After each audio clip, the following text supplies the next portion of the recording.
Що? Стеснена съм. Спокойно, отпусни се. Поеми въздух. Няма проблем.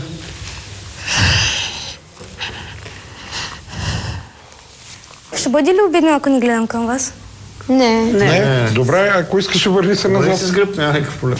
Once more you open the door and you'll hear in my heart and my heart will go on and on.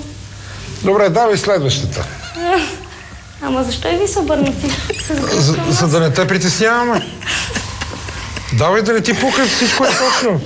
Давай следващата. Народната. Да. Добре.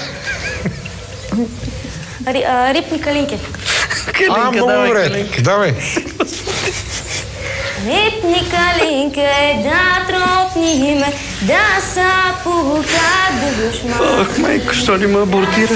Пука душманин, хеми мойне, хеми твойне, да са пука душманин, хеми мойне, хеми твойне. Как да рипна, как да тропна, гавиш майка уде глода.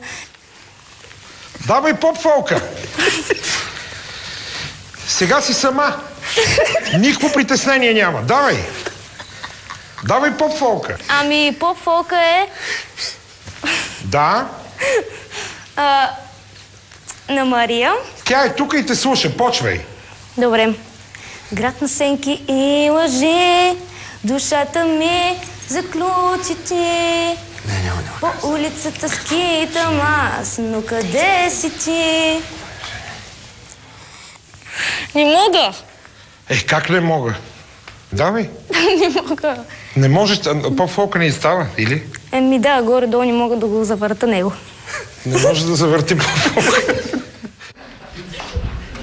Искам силни аплодисменти за това вечер. Ти се присъедини към безсмъртните Кенли, 6 кокошки, легендите на предаването. Ти завинаги влезе в съкровищницата